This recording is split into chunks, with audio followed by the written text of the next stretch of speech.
Hi hello നമസ്കാരം. Let's talk about ആന്റണിയെ പറ്റി പറയുമ്പോൾ ഒറ്റ വാക്കിൽ പറയുമ്പോൾ തിയേറ്ററിൽ പോയി കാണാൻ പറ്റിയ പടമുണ്ട് കേട്ടോ. പലരും ഇപ്പം ഞാൻ ഇറങ്ങി 2 ദിവസം കഴിഞ്ഞിട്ടാണ് പോയി കണ്ടെങ്കിലും അത്യാവശ്യം നല്ല നെഗറ്റീവ് റിവ്യൂസ് വന്നായിരുന്നെങ്കിലും നമ്മൾ സിനിമ പോയി കാണുമല്ലോ. അങ്ങനെ പോയി കണ്ട സമയത്ത് എനിക്ക് തോന്നിയ കുറച്ച് കാര്യങ്ങളെ ഞാൻ നിങ്ങളോട് ഷെയർ ചെയ്യുന്നതേ ഉള്ളൂ. നമ്മുടെ റിവ്യൂ കണ്ടിട്ട് നിങ്ങൾ തിയേറ്ററിൽ പോയി കാണണം, കാണാതിരിക്കണം അങ്ങനൊന്നും ഞാൻ പറയുന്നില്ല. അതൊക്കെ നിങ്ങളുടെ ഇഷ്ടം. ഓക്കെ, പടത്തെ പറ്റി പറയുകയാണെങ്കിൽ ആദ്യം തന്നെ ജോഷിയുടെ ഡയറക്ഷനാണ്. Written by Rajesh Varma, edit ചെയ്തിരിക്കുന്നത് ശ്യാം ശശിധരൻ, മ്യൂസിക് ജേക്സ് ബിജോയ് ആണ്. പാപ്പനിലും ജേക്സ് ബിജോയ് തന്നെയായിരുന്നു അഭിനയിച്ചിരിക്കുന്നത്. മെയിനായിട്ട് നമുക്ക് ഇതിലോട്ട് വരാം. അഭിനയിച്ചിരിക്കുന്നത് ജോജു ജോർജ്,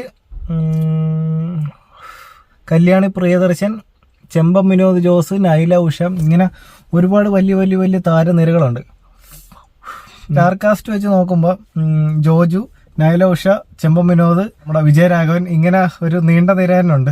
നമുക്ക് പൊറഞ്ചുമറയും ജോസുമായിട്ട് തെറ്റിപ്പോരുത് കേട്ടോ. പടത്തിന്റെ കഥ വെച്ച് നോക്കുമ്പോൾ നമ്മൾ ഒരുപാട് സിനിമകളിൽ കണ്ട് മറന്നതും അല്ലെങ്കിൽ ഒരു പഴയ ക്ലിഷേ കഥയൊക്കെ തന്നെ വന്നിരിക്കുന്ന വലിയൊരു വെറൈറ്റി കഥയൊന്നും നമുക്ക് അവകാശപ്പെടാനാവാത്ത, എന്നാൽ തിയേറ്ററിൽ നിന്ന് കാണാൻ അത്യാവശ്യം കുറച്ച് സെന്റിമെന്റൽ പരിപാടിയൊക്കെ ഉള്ളൊരു പടമെന്ന് പറയാം. അഭിനയിച്ചിരിക്കുന്നവരുടെ കാര്യം നോക്കുവാണെങ്കിൽ അടിപൊളി. ഇതാണ് നമ്മുടെ വിജയരാഘവൻ.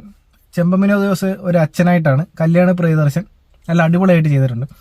ജോജു ജോർജിന്റെ കാര്യം പറയുമ്പോൾ ഇതേപോലെ ഒരു 10-40 ഷോട്ട് ഇങ്ങനെ സിഗരറ്റ് ഇങ്ങനെ എടുത്തെടുത്ത് വലിച്ച് കാണുന്ന ഒരു ഷോട്ട്, 10-40 ഷോട്ട് അതിൻ്റെ അകത്ത് വന്നിട്ടുണ്ട്. മിക്ക സീനിലും ജോജു വരുന്ന സീനിൽ ഇങ്ങനെ കാണിക്കും. ഇത് സിഗരറ്റ് അല്ല കേട്ടോ, ഇത് നമ്മൾ കടിച്ചിരുന്ന മിഠായിയാണ്. ഞാൻ ജസ്റ്റ് നിങ്ങൾ വീഡിയോയിൽ കാണിക്കാൻ വേണ്ടി എടുത്തതേ ഉള്ളൂ. കലിപ്പ് സാധനം വരുന്ന സമയത്തും സിഗരറ്റ് വലി ഉണ്ടാകും കേട്ടോ. നായകന്റെ മെയിൻ ഇത് കാണിക്കാനാണ് എന്താണെന്ന് മനസ്സിലാവുന്നത്. സിഗരറ്റ് വലി ഇങ്ങനെ കണ്ടിന്യൂസ് ഉണ്ട്. അത് പുള്ളിക്ക് അഭിനയിക്കാൻ ഏറ്റവും കൂടുതൽ ഷോട്ട് വെച്ചിരിക്കുന്നത് അതിനാ, സിഗരറ്റ് വലിക്കുക, ഊതിക്കളയുക. പിന്നെ ഉള്ളൊരു മെയിൻ കാര്യം, ഇടക്കിടക്ക് പുള്ളിക്ക് കോള് വരും. ആ കോള് ഹലോ പുള്ളി തിരിച്ചു വരുന്നു, പിന്നെയും കോള് വരുന്നു. അത് നിങ്ങൾ പടം കാണുമ്പോൾ മനസ്സിലാകും കേട്ടോ എന്താ സംഭവം. അതൊരു 10-20 കോൾ ഇങ്ങനെ വരുന്നുണ്ട്. പിന്നെ ലാസ്റ്റ് കോള് വന്നു കഴിയുമ്പോൾ പുള്ളിയുടെ കുറച്ച് മാസം, പുള്ളിയുടെ എന്ന് പറയുന്നത് ജോജുവിന്റെ കുറച്ച് മാസ പരിപാടിയൊക്കെ ഉണ്ട്. അത് ഇച്ചിരി കൂടെ കണ്ടിരിക്കാൻ, നമുക്ക് ഒരു കോളേജിലുള്ള സീനൊക്കെ ഉണ്ട്, അത് ഇച്ചിരി കൂടെ നമുക്ക് കണ്ടിരിക്കാൻ പറ്റും.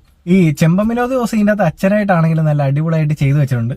ഒരു 2-3 ചെറിയ പരിപാടി കോമഡിയുടെ ഒരു ചെറിയൊരു ഇത് ചെയ്തിട്ടുണ്ട്. പ്രത്യേകിച്ച് ഈ അപ്പാനി ശരത്തില്ലേ, പുള്ളിയുടെ ഒരു കോമഡി സീൻ വരുന്നൊരു സംഭവമുണ്ട്. എന്നാൽ നല്ല കലിപ്പ് നിൽക്കുന്ന ഒരു സമയത്താണ് അത്. അവിടെ പക്കയായിട്ട് കോമഡി അവിടെ വർക്കായിട്ടുമുണ്ട്. പടം അത്യാവശ്യം നല്ലൊരു ആക്ഷൻ പടമാണ്. അത്യാവശ്യം നല്ല ഇടിയുണ്ട്. കണ്ടിരിക്കുമ്പോൾ നമുക്ക് ഇടക്ക് ബോറടിക്കുന്ന ഒരു സീനൊന്നും ഇല്ല. പിന്നെ ലാഗും വലുതായിട്ടൊന്നും വന്നിട്ടില്ല.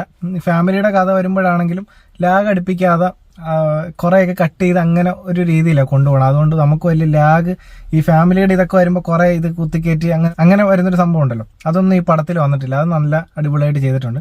പാപ്പനൊക്കെ വെച്ച് നോക്കുവാണെങ്കിൽ അത്ര ഒന്നും ആയിട്ടില്ലെങ്കിലും ഒരു പ്രാവശ്യം നമുക്ക് കാണാൻ പറ്റിയൊരു പടമുണ്ട്. അല്ലാതെ തീരെ മോശമെന്നൊന്നും പറയാൻ പറ്റത്തില്ല. ഒരു പ്രാവശ്യം കാണാൻ പറ്റിയ ഒരു അത്യാവശ്യം നല്ലൊരു ആക്ഷൻ പടമെന്ന് പറയാം. അപ്പം നിങ്ങളും പടം കണ്ടിട്ട് അഭിപ്രായം പറയാം. മറ്റൊരു വീഡിയോ ആയിട്ട് കാണുമ്പോൾ ടാറ്റാ ബൈ ബൈ.